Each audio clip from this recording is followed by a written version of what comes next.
श्री रामकृष्ण देव के उपदेश वचनामृत पृष्ठ क्रमांक 1189 परिच्छेद 4 राजेंद्र के घर पर श्री रामकृष्ण। राम मनोमोहन आदि के संग में। राजेंद्र मित्र का घर ठनठनिया में बेचू चटर्जी की गली में है। मनोमोहन के घर पर उत्सव के दिन श्री केशव ने राजेंद्र बाबू से कहा था, आपके घर पर इसी प्रकार एक दिन हो तो अच्छा है। राजेंद्र आनंदित होकर उसी की तैयारी कर रहे हैं। आज शनिवार है, 10 दिसंबर 1881। आज उत्सव होना निश्चित हुआ है। अनेक भक्त पधारेंगे। केशव आदि ब्राह्म भक्तगण भी आएंगे। इसी समय उमानाथ ने राजेंद्र को ब्राह्म भक्त भाई अघोरनाथ की मृत्यु का समाचार सुनाया। अघोरनाथ ने लखनऊ शहर में रात्रि के 2 बजे शरीर त्याग किया है। उसी रात को तार द्वारा यहाँ समाचार आया है, 8 दिसंबर 1881। उमानाथ दूसरे ही दिन यह समाचार ले आए हैं। केशव आदि ब्राह्म भक्तों ने अशौच ग्रहण किया है।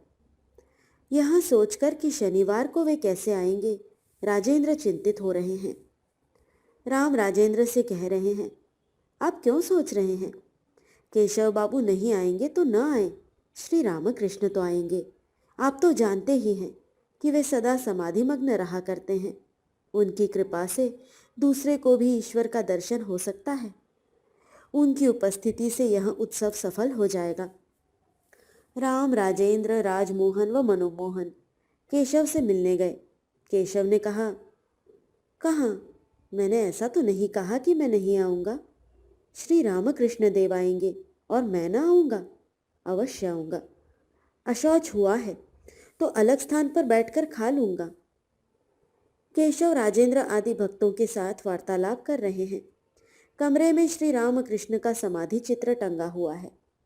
राजेंद्र केशव के प्रति, श्री रामकृष्ण देव को अनेक लोग चैतन्य का अवतार कहते हैं। केशव समाधि चित्र को देखकर, इस प्रकार की समाधि प्रायः नहीं देखी जाती। ईसा मसीह, मोहम्मद, चैतन्य इनको हुआ करती थी। दिन के 3 बजे के समय मनोमोहन के घर पर श्री रामकृष्ण पधारे। वहां पर विश्राम करके थोड़ा जलपान किया। फिर सुरेंद्र उन्हें गाड़ी पर चढ़ाकर बंगाल फोटोग्राफर के स्टूडियो में ले गए। फोटोग्राफर ने कैसे फोटो लिया जाता है दिखा दिया।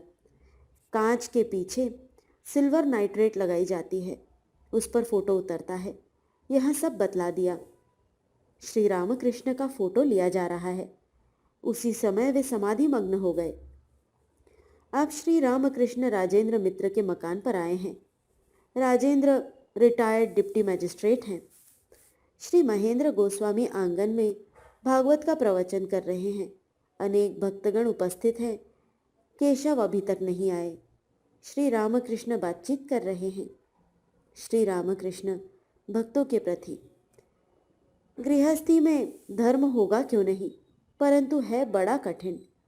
आज बाग बाजार के पुल पर से होकर आया। कितने संकलों से उसे बांधा है।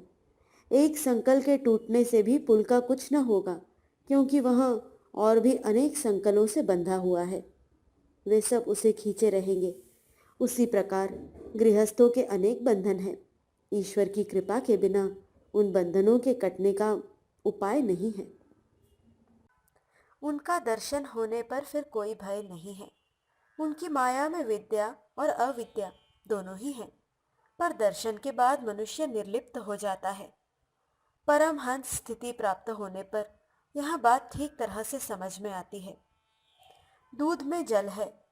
हंस दूध लेकर जल को छोड़ देता है, पर केवल हंस ही ऐसा कर सकता है, बत्तख नहीं। एक भक्त, फिर गृहस्थ के लिए क्या उपाय है? श्री रामकृष्ण, गुरु वाक्य में विश्वास, उनकी वाणी का सहारा लेकर उनका वाक्य रूपी खंभा पकड़कर घूमो, गृहस्थी का काम करो। गुरु को मनुष्य नहीं मानना चाहिए। सच्चिदानंद ही गुरु के रूप में आते हैं। गुरु की कृपा से इष्ट का दर्शन होता है। उस समय गुरु इष्ट में लीन हो जाते हैं। सरल विश्वास से क्या नहीं हो सकता। एक समय किसी गुरु के यहाँ अन्नप्राशन हो रहा था। उस अवसर पर शिष्यगण जिससे जैसा बना उत्सव का आयोजन कर रहे थे। उनमें एक दीन विधवा भी शिष्या थी।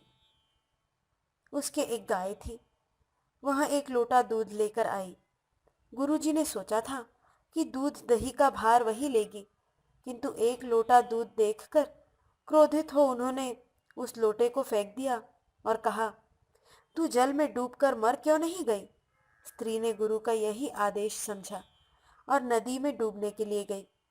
उस समय नारायण ने दर्शन दिया और प्रसन्न होकर कहा, इस बर्तन में दही है, जितना निकालोगी उतना ही निकलता जाएगा। इससे गुरु संतुष्ट होंगे। वहां बर्तन जब गुरु को दिया गया तो वे दंग रह गए और सारी कहानी सुनकर नदी के किनारे पर आकर उस स्त्री से बोले, यदि मुझे नारायण का दर्शन न कराओगी तो मैं इसी जल में कूदकर प्राण छोड़ दूंगा। नारायण प्रकट हुए, परंतु गुरु उन्हें न देख सके। तब स्त्री ने कहा, प्रभो, गुरुदेव को यदि दर्शन न दोगे और यदि उनकी मृत्यु हो जाएगी तो मैं भी शरीर छोड़ दूंगी। फिर नारायण ने एक बार गुरु को भी दर्शन दिया। देखो, गुरु भक्ति रहने से अपने को भी दर्शन हुआ, फिर गुरुदेव को भी हुआ। इसलिए कहता हूँ, यदि मेरे गुरु शराब खाने में भी जाते हो तो भी मेरे गुरु नित्यानंद राय हैं।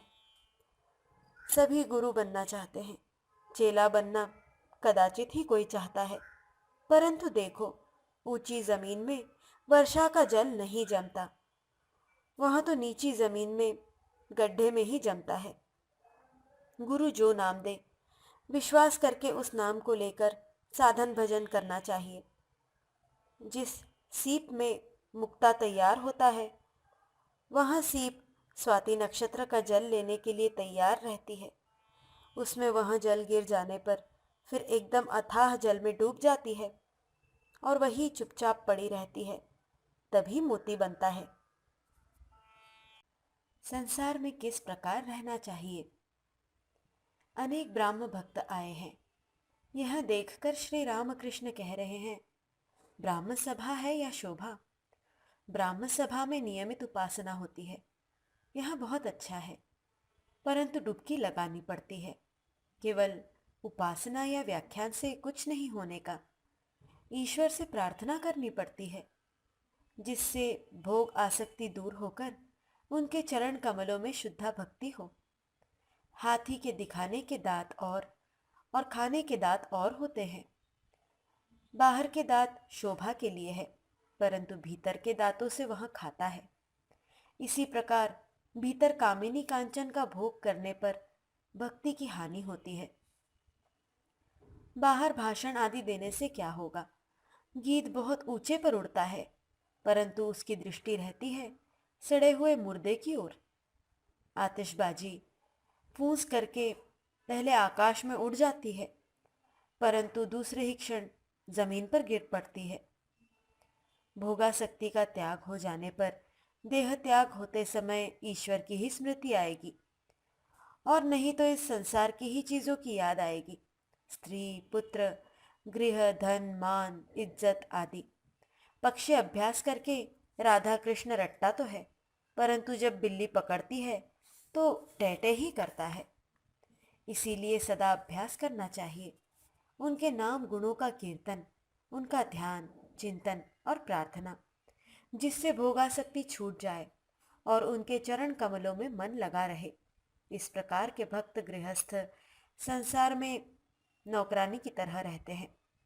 वे सब कामकाज तो करते हैं, परंतु मन देश में पड़ा रहता है, अर्थात मन को ईश्वर पर रखकर वे सब काम करते हैं।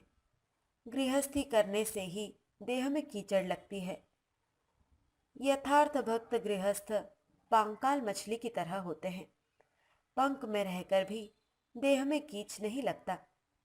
ब्रह्म और शक्ति अभिन्न है। उन्हें माँ कहकर पुकारने से शीघ्र ही भक्ति होती है, प्रेम होता है। यह कहकर श्री रामकृष्ण गाने लगे। गाना भावार्थ। श्यामा के चरण रूपी आकाश में मेरा मन रूपी पतंग उड़ रहा था। पाप की जोरदार हवा से धक्का खाकर उल्टा होकर गिर गया। दूसरा गीत भावार्थ। ओ माँ, तुम्हें यशोदा नीलमणि कहकर नचाती थी। ए कराल वदनी, उस भेष को तूने कहाँ छिपा दिया है? श्री रामकृष्ण उठकर नृत्य कर रहे हैं और गाना गा रहे हैं। भक्तगण भी उठे। श्री रामकृष्ण बार बार समाधि मग्न हो रहे हैं। सभी उन्हें एक दृष्टि से देख रहे हैं और चित्रवत खड़े हैं। डॉक्टर दो कौड़ी समाधि कैसी होती है, इसकी परीक्षा करने के लिए उनकी आंखों में उंगली डाल रहे हैं। यह देखकर भक्तों को विशेष क्षोभ हुआ। इस अद्भुत संकीर्तन और नृत्य के बाद सभी ने आसन ग्रहण किया। इसी समय केशव कुछ ब्राह्म भक्तों के साथ आ उपस्थित हुए। श्री रामकृष्ण को प्रणाम कर उन्होंने आसन ग्रहण किया। राजेंद्र केशव के प्रति, बड़ा सुंदर नृत्य गीत हुआ, ऐसा कहकर उन्होंने श्री त्रैलोक्य से फिर गाना गाने के लिए अनुरोध किया। केशव राजेंद्र के प्रति, जब श्री रामकृष्ण देव बैठ गए हैं तो कीर्तन किसी भी तरह नहीं जमेगा। गाना होने लगा। त्रैलोक्य तथा ब्राह्म भक्तगण गाना गाने लगे। भावार्थ: मन, एक बार हरि बोलो, हरि बोलो, हरि बोलो। हरि हरि कहकर भवसागर के पार उतर चलो। जल में, थल में, चंद्र में, सूर्य में, आग में, वायु में, सभी में हरि का वास है। यह भूमंडल ही हरिमय है। श्री रामकृष्ण तथा भक्तों के भोजन के लिए व्यवस्था हो रही है। वे अभी भी आंगन में बैठकर केशव के साथ बातचीत कर रहे हैं। राधा बाजार में फोटोग्राफरों के यहाँ गए थे, यही सब बातें। श्री रामकृष्ण केशव के प्रति हंसते हुए, आज मशीन से फोटो खींचना देख आया। वहां पर देखा कि सादे कांच पर फोटो नहीं उतरता, कांच के पीछे काली लगा देते हैं, तब फोटो उतरता है। उसी प्रकार कोई ईश्वर की बातें तो सुनता जा रहा है, पर इससे उसका कुछ नहीं होता, फिर उसी समय भूल जाता है। यदि भीतर प्रेम भक्ति रूपी काली लगी हुई हो तो उन बातों की धारणा होती है, नहीं तो सुनता है और भूल जाता है। अब श्री रामकृष्ण 2 मंजिले पर आए। सुंदर कालीन के आसन पर उन्हें बैठाया गया। मनोमोहन की मां श्यामा सुंदरी देवी परोस रही हैं। राम आदि खाते समय वहां पर हैं। जिस कमरे में श्री रामकृष्ण भोजन कर रहे हैं, उस कमरे के सामने वाले बरामदे में केशव आदि भक्तगण खाने बैठे हैं। बेजू चटर्जी स्ट्रीट के श्याम सुंदर देवमूर्ति के सेवक श्री शैलजाचरण मुखोपाध्याय भी वहां पर उपस्थित हैं।